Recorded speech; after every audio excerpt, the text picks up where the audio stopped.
de Dios. Huye de estas cosas y sigue la justicia, la piedad, la fe, el amor, la perseverancia y la amabilidad. Pelea la buena batalla de la fe. Echa mano de la vida eterna, la cual fuisteis llamado y de la que hiciste buena profesión en presencia de muchos testigos. Te mando delante de Dios, que da vida a todas las cosas, y de Cristo Jesús, que dio testimonio de la buena profesión delante de Poncio Pilato, que guardes el mandamiento sin mancha ni reproche hasta la manifestación de nuestro Señor Jesucristo, la cual manifestará a su debido tiempo. El bienaventurado y único soberano, al Rey de reyes y Señor de señores, el único que tiene inmortalidad y habita en luz inaccesible, y a quien ningún hombre ha visto ni puede ver, a Él sea la honra y el dominio eterno. Amén. Esto es la palabra de Dios, hermanos. Algo que se ve con marcada frecuencia entre las personas que desempeñan un oficio al servicio de alguien más es esta tendencia a ser más eficientes en la medida en que son más conscientes de la recompensa que van a recibir. No es nada antinatural, por cierto. De hecho, nuestras relaciones laborales están dentro de ese marco. Trabajamos porque en cierto sentido produce el sustento para nuestras vidas y aquellos de los que tenemos cuidado. Y es también esa la razón por la que algunos empleados tienden a ser más eficientes cuando el que les paga los está viendo. Y cuando el que les paga no está, entonces el trabajo parece ser un poco más desmotivante. Así que esta tendencia es una tendencia natural en realidad. Y de nuevo está asociada a ese sentido de oficio y recompensa. Queremos asegurar que aquello que se nos va a dar en retribución esté garantizado y queremos mostrar que realmente estamos haciendo un buen trabajo. Pero el reto cuando se trata del oficio y el liderazgo o el servicio en general al Señor es que aunque lo hacemos dirigido a los hombres, guiados terrenalmente por hombres, lo cierto es que nuestro servicio es a un Dios que no vemos. Y por eso a veces nos cuesta mucho conectar esta idea de hacer las cosas para el Señor. Porque casi siempre estamos pensando en alguien que puede evaluar y juzgar y que pueda darnos una recompensa, bien sea a través de un halago o alguna retribución. Así que puede ser una tentación para el creyente perder de vista el objeto del servicio y ponerlo entonces en cualquier cosa. Porque cuando el Señor no es la razón por la cual hacemos lo que hacemos, con la excelencia o el compromiso que lo hacemos, entonces cualquier otra cosa va a tomar su lugar y es donde surgen las malas motivaciones. Piénselo bien, en realidad es un problema fundamental. Si yo no soy consciente de que lo que estoy haciendo, lo estoy haciendo para un Dios que me ve, porque no lo veo, entonces no soy consciente de eso, empiezo a hacerlo bien sea o para agradar a los hombres o para obtener algún beneficio personal o individual y el servicio se desnaturaliza. Ese era en parte el problema de los falsos maestros en el fondo, que Éfeso había empezado a producir y a los que Pablo había enviado a Timoteo para que fueran corregidos. Ellos habían perdido de vista al Señor, a quien servían, que era un Dios invisible, por cierto, y habían reemplazado su motivación por otra que pudiera ser mucho más tangible, o por lo menos mucho más realista en términos de la recompensa, el dinero.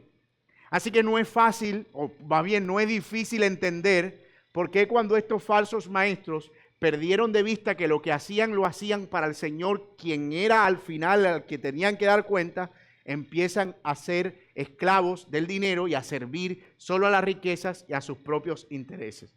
Y eso es parte de lo que hemos estado viendo en toda esta serie de Timoteo y especialmente en este capítulo 6, donde el apóstol Pablo ha estado corrigiendo esa conducta y donde le ha estado diciendo a Timoteo que exhorte a esos falsos maestros a que se arrepientan y está exhortando también a Timoteo a que no tome el camino de ellos, de servir al Señor por avaricia o por algún interés particular. Así que Pablo se asegura de no dejar a Timoteo sin dirección o ciego en cuanto a esto, porque entendía que Timoteo también podía ser tentado. Al no ver a Dios, porque es un Dios invisible, en algún momento podía empezar a pensar que su servicio se debía a otro tipo de terreno o a otro tipo de recompensa, y entonces también desnaturalizar su servicio. Y en estos versículos que hemos leído y que son los que vamos a estudiar en este sermón, le provee una guía muy clara para que él se mantenga firme y cumplir así su ministerio, y para que no caiga de nuevo en la tentación de estar sirviendo a un Dios que no ve y de repente extraviarse en el camino para servir a sus propios intereses que sí puede ver, tocar y palpar. Así que esta es la idea que quiero transmitirles en este sermón. El líder comprometido huye del mal, persigue el bien y se aferra a Dios motivado por su carácter y sus promesas. Nótenlo, un líder comprometido huye del mal, persigue el bien y se aferra a Dios, y su motivación es el carácter de Dios y sus promesas, no ninguna otra cosa. Su motivación para el servicio es el carácter de Dios y las promesas de Dios, y no ninguna otra cosa. Y vamos a desarrollar esta idea a la luz de lo que ya se puede ver en el argumento, es natural. 3 encabezados. Vamos a ver en primer lugar, el líder huye del mal y persigue el bien, versículos 11 al 12. El líder guarda el mandamiento motivado por la presencia de Dios, versículos 13 al 14. Y finalmente veremos que el líder adora al único Dios soberano. Sirve a un Dios invisible que es soberano, como lo acabamos de cantar hace un momento. Y veamos en primer lugar nuestro primer punto. El líder huye del mal y persigue el bien. Miren el verso 11 otra vez, que es la exhortación de Pablo en contraste con lo que ya había dicho de los falsos maestros. Pero tú, oh hombre de Dios, huye de estas cosas. ¿A qué cosas se está refiriendo el apóstol Pablo? Bueno, en el contexto nosotros vemos que en el versículo 3 él estaba exhortando a los falsos maestros y les estaba diciendo, si alguien enseña una doctrina diferente que no se conforma a las sanas palabras de nuestro Señor Jesucristo y a la doctrina que es conforme a la piedad, está envanecido, nada entiende, tiene un interés corrompido, promueve discusiones, envidias, contiendas y pleitos y constantes rencillas, están privados de la verdad y usan la palabra de Dios como un medio de ganancia. Entonces Pablo está diciendo, pero tú, que eres un hombre de Dios, huye de esas cosas. Huye de eso que caracteriza a los falsos maestros. Aléjate cuanto más puedas. Ahora noten cómo está implícito el hecho de que Timoteo, por muy discípulo de Pablo que fuera, por muy bien recomendado que fuera, Pablo era consciente que podía ser tentado a desviarse del camino. Y es por eso que nadie puede pretender haberlo alcanzado todo ya. Pablo, y eso es uno de los textos más humillantes que nosotros encontramos en el Nuevo Testamento, dice en algún momento de su vida, yo mismo no pretendo haberlo alcanzado todo ya. Y uno lee eso y dice, ay, y si ese es Pablo que está diciendo eso, imagínate. Sino que una cosa hago, extendiéndome a lo que está delante y golpeo mi cuerpo, no como quien golpea al aire, etcétera, etcétera. Es decir, Pablo era consciente que esto era una lucha hasta el final. Que el liderazgo es algo que, y el oficio, el servicio, que nuestra fidelidad a Dios no es algo de temporadas, que es algo que debe ser consistente hasta el final de los tiempos. Todos nosotros hemos escuchado de casos de hombres que empiezan su carrera en la fe siendo fieles y ya después a los 70, 80 años terminan ahogándose en la orilla, cayendo en pecados descalificantes en el caso del liderazgo o tal vez apartándose de la fe cuando creían que lo habían alcanzado todo. Por eso también advierte el apóstol Pablo, aquel que de nosotros piense estar firme, mire que no caiga. Así que Timoteo podía ser muy Timoteo, pero él necesitaba esta advertencia. Huye de estas cosas. En otras palabras, no negocies con ellos. No te acerques a ellos. No escuches sus racionamientos. No discutas con ellos. Se parece mucho a aquella palabra o aquella actitud que asumió José cuando la esposa de Potifar, ¿se acuerdan? El Antiguo Testamento se desnuda frente a él y lo agarra del vestido y le dice, vamos a hacer algo indebido. Y lo que hace este muchacho no es ponerse a razonar con la tentación. Él no empieza como que, lo que pasa es que la Biblia dice que el hombre no puede abrazar juegos sin que sus pechos... No. Él lo que hizo fue correr, porque entendía su propia debilidad, porque el avisado ve el mal y se aparta. Él dice, yo no me puedo quedar aquí discutiendo con esto. Y eso es lo que le está diciendo Pablo a Timoteo. Tú eres joven, no te confíes. Cuando hables con estos falsos maestros, no te congracies, no afirmes con la cabeza, huye, repréndelos. De hecho, aléjate lo más que puedas de ellos, porque pueden ser una tentación. Hermano, la falsedad siempre tiene un gusto, un sabor, es seductora, atrae. Y por más que sea, nosotros debemos ser conscientes de que no hemos sido todavía glorificados, que seguimos batallando, como lo veremos en un momento, y que dependemos todavía del Señor y de la sabiduría, de saber cuándo huir y de saber de dónde huir. Y eso es lo que Pablo está advirtiéndole a Timoteo. Pero él no solo le está diciendo que huya, le está diciendo que además de huir, persiga otras cosas. No es solo como huye a cualquier parte, sino huye, corre persiguiendo virtudes que son necesarias para mantenerte en la piedad. Miren lo que dice el texto en el versículo 11. Huye de estas cosas y sigue la justicia, la piedad, la fe, el amor, la perseverancia y la amabilidad. Sería algo como esto. Si tú ves a esos falsos maestros, no te acerques a ellos. Corre cuanto más puedas, pero no como quien corre despavorido. Corre detrás de cosas piadosas, de modo que si alguien te pregunta, tú digas, no estoy huyendo, estoy persiguiendo algo mejor. No es por miedo, es que estoy buscando algo que es mejor. Porque el problema es que muchas veces huimos de pecados, pero huimos a la nada. Y la verdad es que si nosotros no huimos hacia las cosas que son piadosas y que mantienen nuestro corazón cerca del Señor, esa huida tarde o temprano se convertirá en cansancio y la maldad nos alcanzará.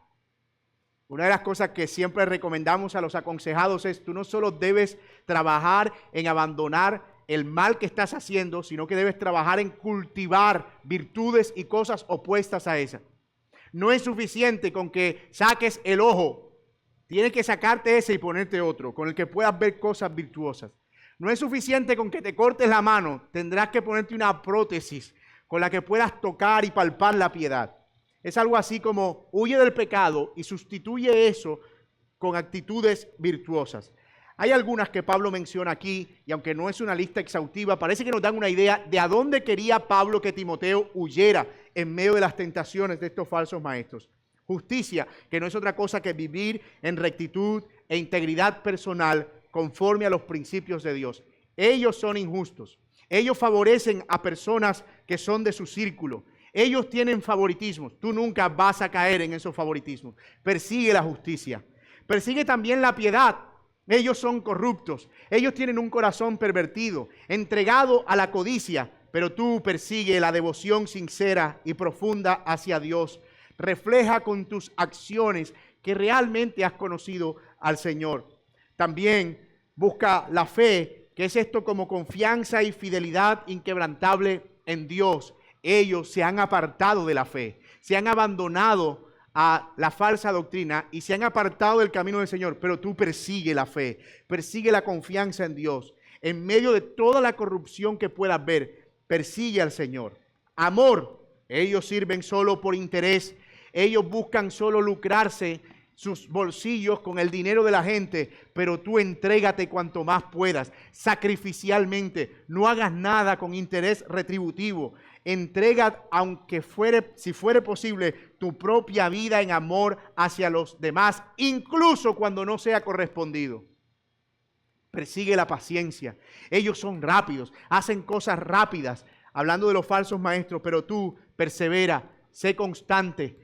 Tendrás que ser paciente. No vas a ver cambios enseguida. Las cosas van a ir lento y tendrás que saber esperar. Y finalmente, persigue la mansedumbre. Ellos, los falsos maestros, son orgullosos, son arrogantes, pretenden ser los dueños de la verdad, pero tú cultiva humildad y gentileza en trato con los demás.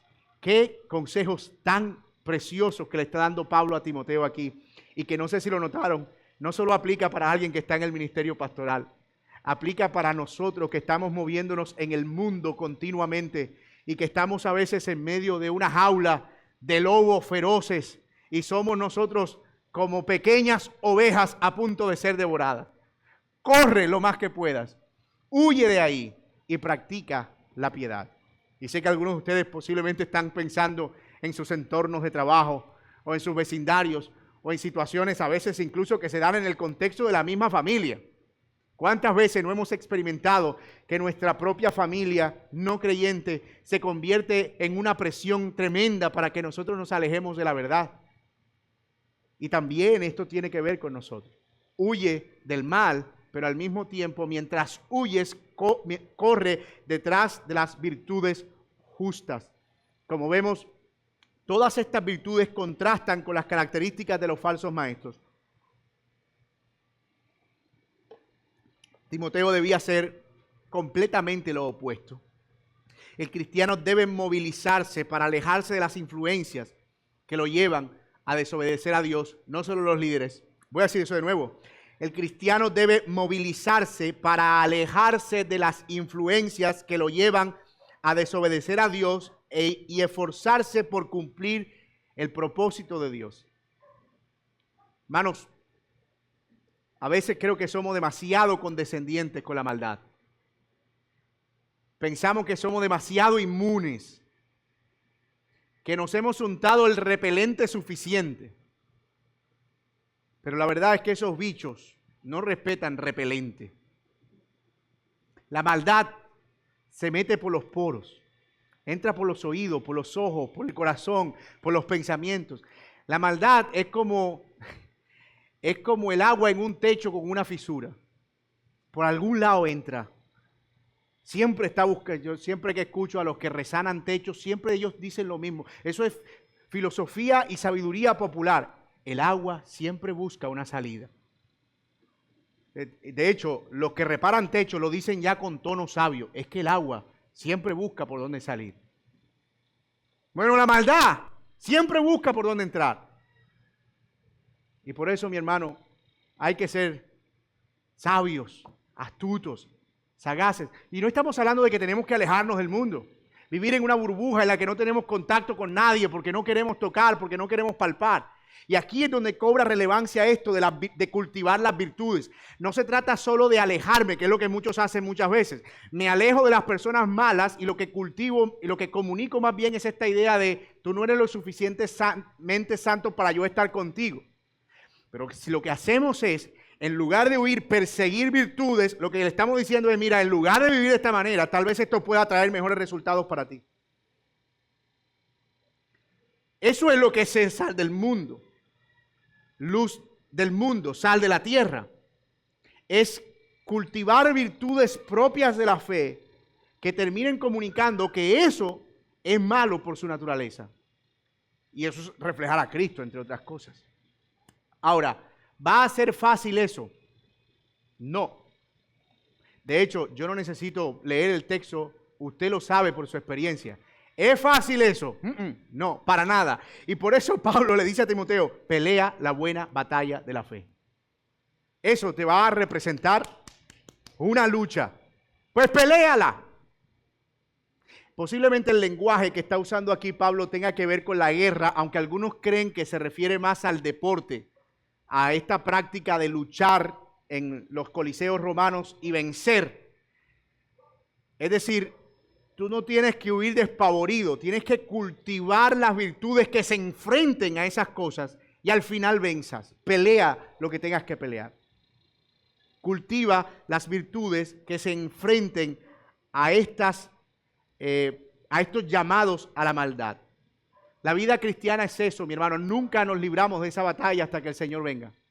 Estamos lidiando continuamente una guerra. Es una lucha continua contra el mal, contra el enemigo de nuestras almas, contra el pecado, contra nosotros mismos, contra la culpa de nuestro pasado, contra tantas cosas a las que nos enfrentamos. Y es una guerra.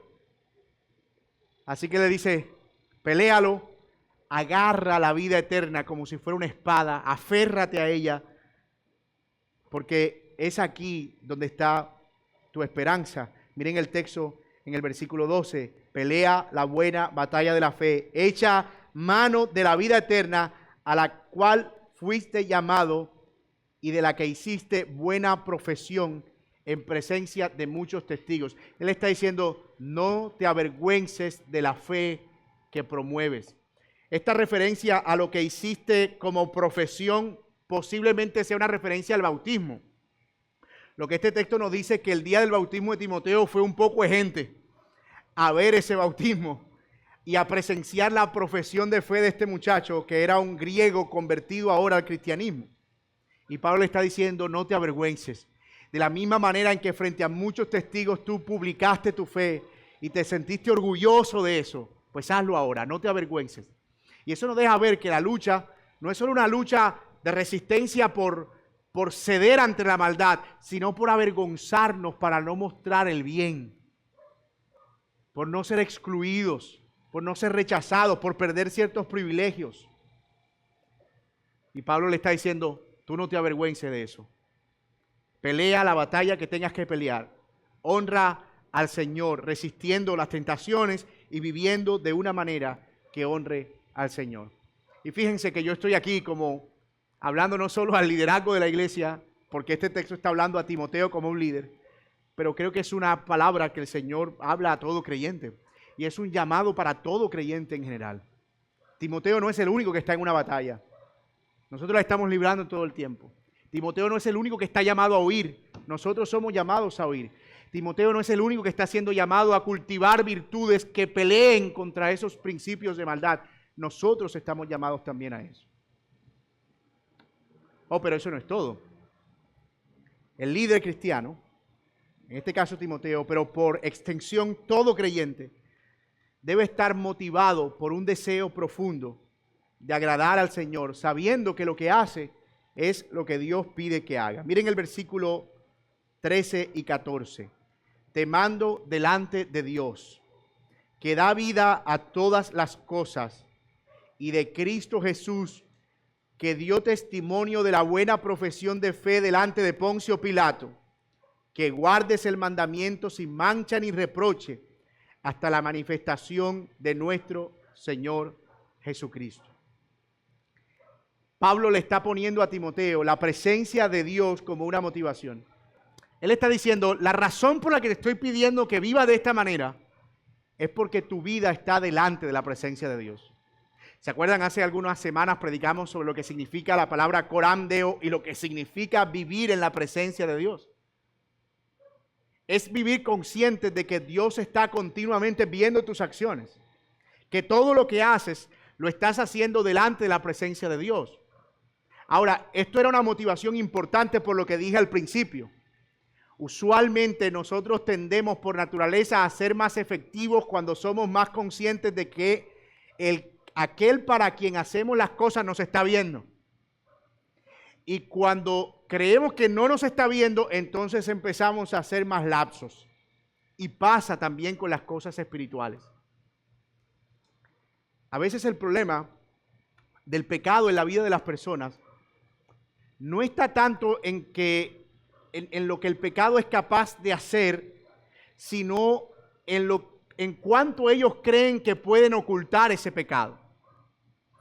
Porque el problema con el pecado muchas veces no es tanto, yo no quiero confesarlo, no es que yo no es que quiera vivir en él, es que si yo hablo de este pecado, ¿qué va a pensar la gente de mí? La gente va a pensar que yo no soy una persona piadosa.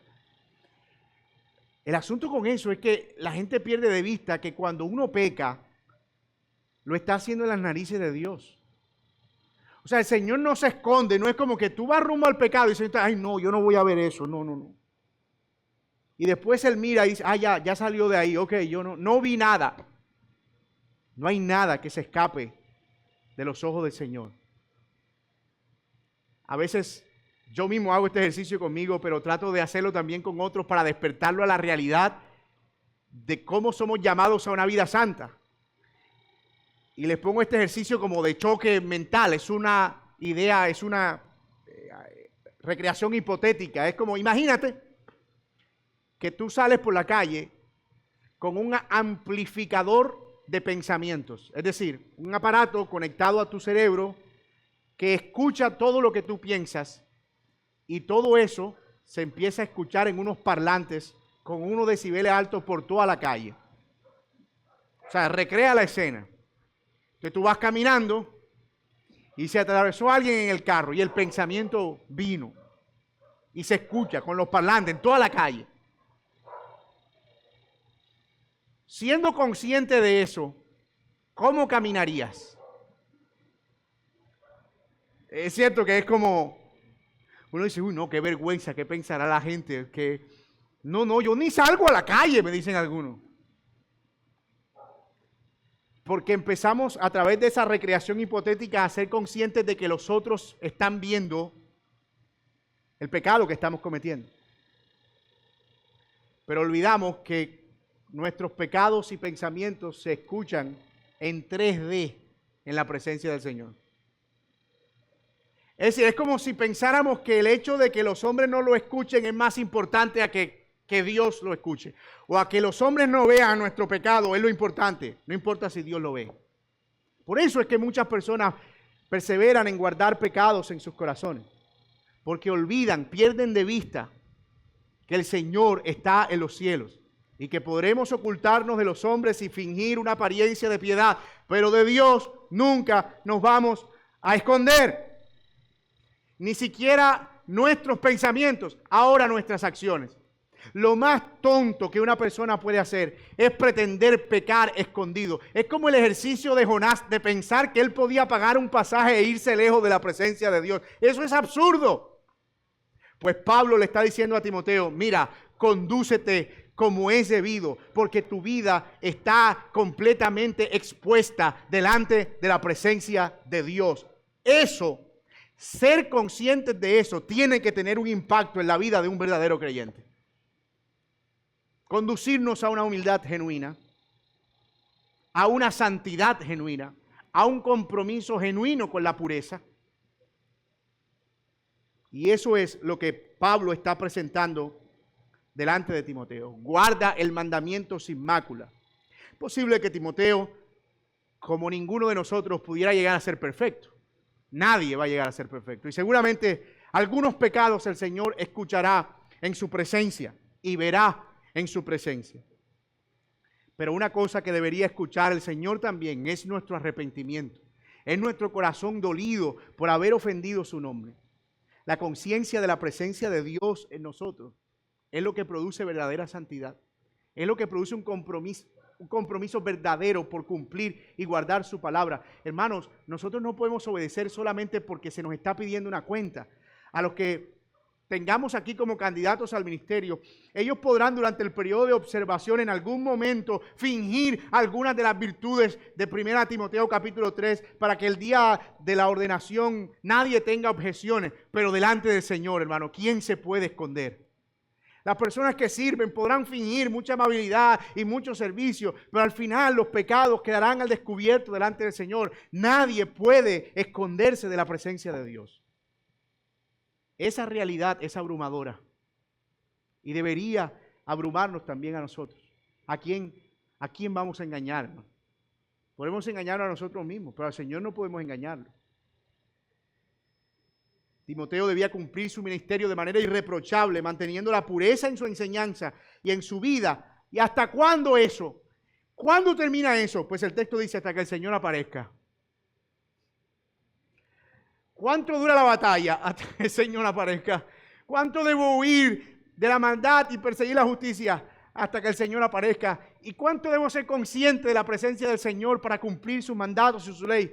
Hasta que el Señor aparezca, que es el día en el que seremos definitivamente librados del alcance del pecado. Pero mientras, esa lucha es real, es verdadera, y debemos pelearla espiritualmente. Yo estoy convencido, mis hermanos, y no sé por qué el Señor está usando este texto para eso, que Dios está llamando a esta iglesia a una vida de santidad. Me parece que a veces un exceso de gracia nos puede hacer caer en la idea de que podemos vivir una vida de pecados flagrantes solamente porque hay gracia disponible. Pero déjeme decirle algo. La gracia solo está disponible para aquellos que tienen las manos vacías, los que se han desprovisto de cualquier autojusticia.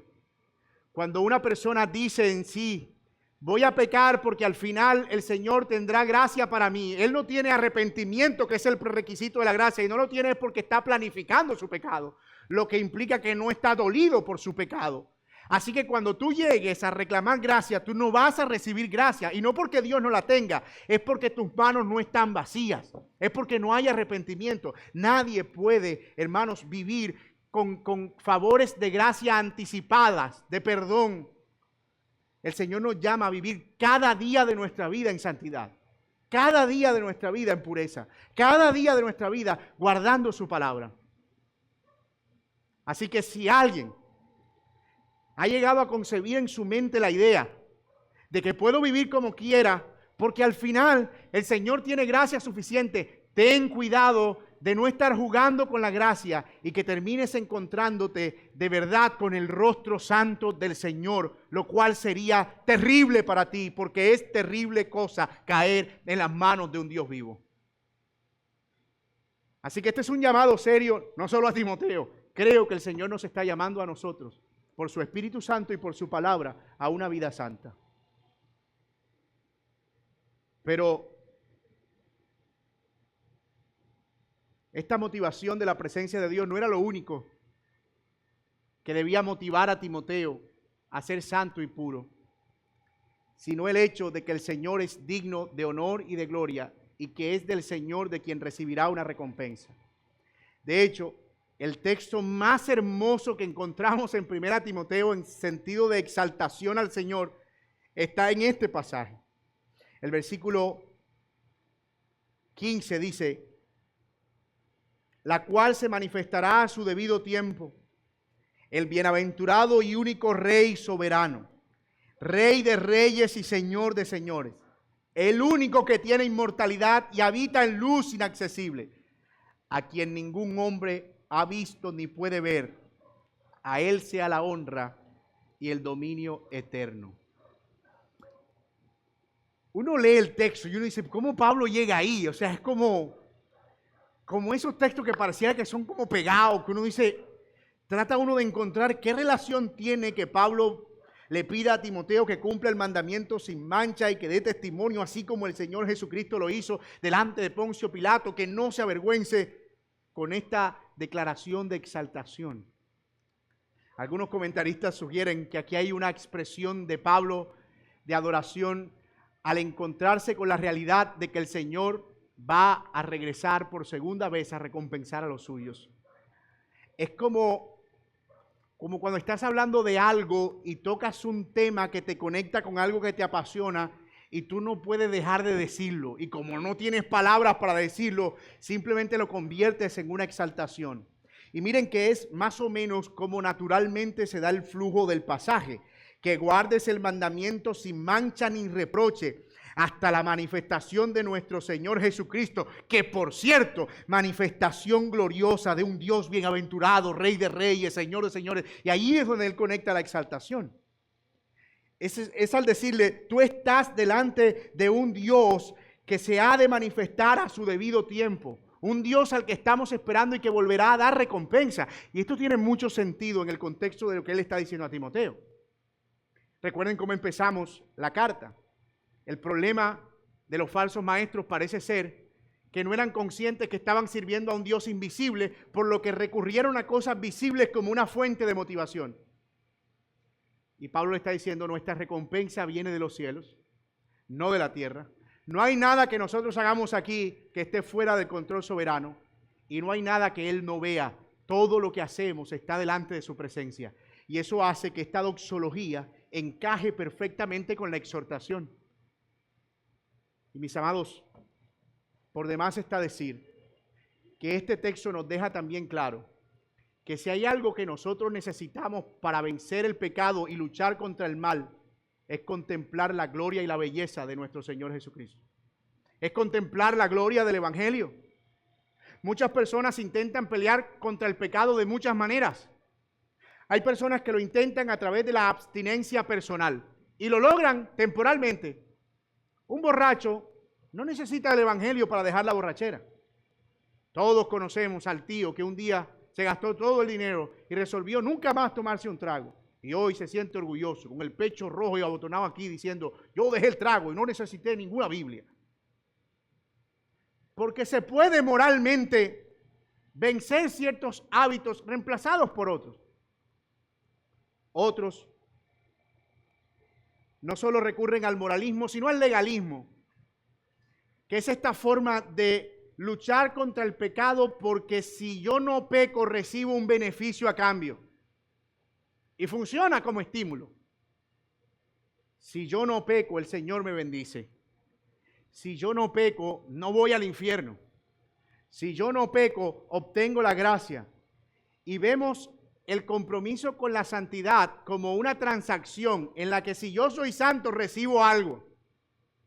Y alguien pudiera decir, oh, pero eso tiene mucho sentido. Pues el Señor condenó eso porque eso era lo que hacían los fariseos. Ellos pensaban que se podían ganar el favor de Dios a causa de sus obras. El legalismo no puede y no tiene la facultad de destruir el poder del pecado en las personas. Oh, pero si no puede hacerlo el moralismo y si no puede hacerlo tampoco el legalismo, ¿qué es lo que tiene entonces el poder para vencer el pecado en nuestra vida? Pues de acuerdo con Pablo, la contemplación de la gloria de Cristo y de su señorío y su poder y de su majestad. ¿Y cómo es que eso funciona? Porque eso se ve muy abstracto. ¿Dónde puedo yo ver la gloria y la majestad del Señor Jesucristo? Pues al final yo canto de eso y no pasa nada. Sigo pecando. ¿En qué sentido es que la contemplación de la gloria de Dios, como Pablo lo presenta aquí, nos ayuda en nuestra lucha con el pecado? Pues bueno, que al contemplar nosotros la gloria del Señor, hay una cosa que queda clara. En la cruz, Él fue martirizado siendo inocente y sin haber quebrado ni una sola ley. Y la única razón por la que Él fue castigado de esa manera fue precisamente para tomar nuestro lugar. Lo que la cruz nos está diciendo, el Evangelio, la gloria de nuestro Señor Jesucristo, es que la muerte del Señor Jesucristo debió haber sido nuestra muerte. 1. Y 2, que el pecado es realmente grave. Que si el único pecado que se hubiese cometido en este mundo, o que tú hubieses cometido, hubiese sido una sola mentira, una sola. Si ese hubiese sido el único pecado cometido sobre la faz de la tierra, la muerte de Cristo hubiese sido exactamente la misma. ¿Por qué? Porque la paga del pecado es la muerte. Ahora, cuando yo contemplo la cruz y contemplo mi pecado a la luz de esa cruz y contemplo mi maldad a la luz de esa cruz, entonces yo empiezo a ver que yo no merezco otra cosa sino ese castigo. Que yo no merezco otra cosa sino esa condenación. Pero que por la gracia y el favor y la misericordia de Dios he recibido un amor que no merezco. Un perdón que no merezco. Una gracia que no merezco. Y eso me lleva a aborrecer el pecado. Porque el pecado es lo que llevó al Señor a la cruz. Y yo no quiero eso. El pecado mío, el más pequeño, llevó a Cristo a la cruz. Y yo aborrezco lo que llevó al Señor a la cruz. Es así como funciona. El contemplar la gloria de Dios y el efecto que tiene sobre nuestro pecado. Por eso la gracia es tan poderosa. Por eso el entendimiento verdadero de la gracia de Dios es tan poderoso y tiene un efecto tan poderoso, porque entre más contemplo esa gracia, más veo mi indignidad si la contemplo a la luz de la Escritura. Y entre más veo mi indignidad, mayor gloria Dios recibe y más me alejo del pecado.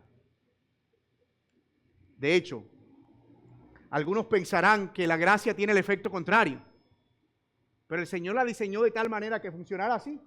Es el sentido de indignidad, de inmerecimiento, y es el sentido también de que mi pecado merece la más horrenda condena. Tanto que el ser más pulcro e inocente del mundo tuvo que ir a la cruz por mi pecado. Hermanos míos, parece que Pablo quiere para Timoteo lo mismo que quiere para nosotros.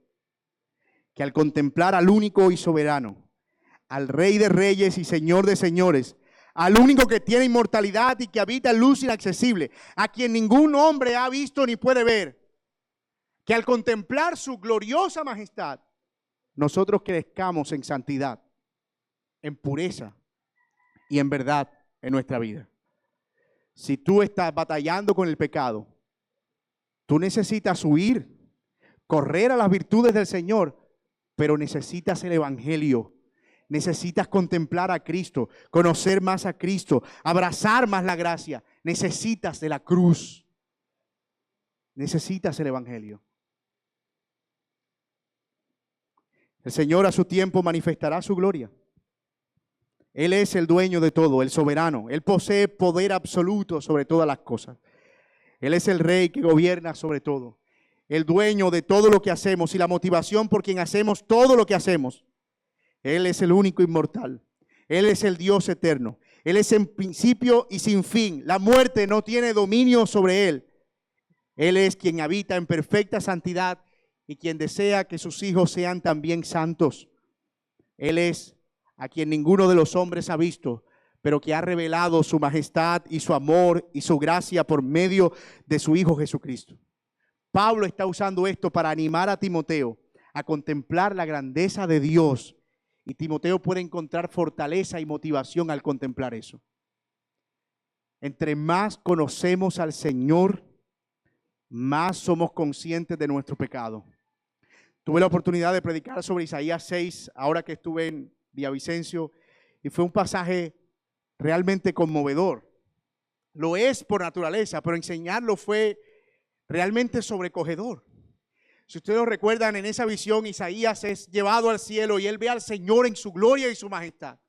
Y a los serafines rodeando el trono y diciendo: santo, santo, santo es el Señor de los ejércitos, toda la tierra está llena de su gloria. Y mientras él contempla eso, la respuesta de él es: ay de mí, que soy muerto, que siendo yo un hombre inmundo de labios, mis ojos han visto al Señor, soy deshecho. Esa respuesta de Isaías al contemplar la gloria de Dios es exactamente la respuesta que todo creyente debe contemplar al ser expuesto a las verdades resplandecientes de la gloria de Cristo en el Evangelio. ¡Qué pecador soy!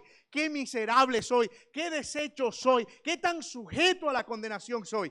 Pero inmediatamente Isaías ve eso. Hay algo que sale del altar. Uno de los serafines toma un carbón y toca los labios de él, un carbón del altar, y dice: ahora tu pecado ha sido quitado y tu culpa ha sido borrada. Del altar proviene la redención. ¡Aleluya! Es una visión gloriosa del Evangelio. Es una visión gloriosa de Dios, pero es al mismo tiempo una visión gloriosa de nuestro pecado. Mis amados, ojalá eso pueda quedar en nuestra mente. Entre Dios es más precioso y santo y perfecto para nosotros, más conscientes somos de nuestro pecado y mejor batallamos contra él. Lo más que necesitamos en nuestra lucha con el pecado es conocer más a Dios. Es conocer más el Evangelio, es profundizar en el conocimiento del Señor, de su palabra, en una intimidad real con Él. Y el resultado es esa provisión que viene del altar, como un carbón encendido que quita ahora nuestra culpa y borra por completo nuestro pecado. No hay una sentencia más preciosa en la Biblia que esa: tu iniquidad ha sido quitada y tu pecado ha sido borrado. Que nuestros pecados han sido perdonados es la cosa más maravillosa que podamos contemplar jamás sobre la faz de la tierra.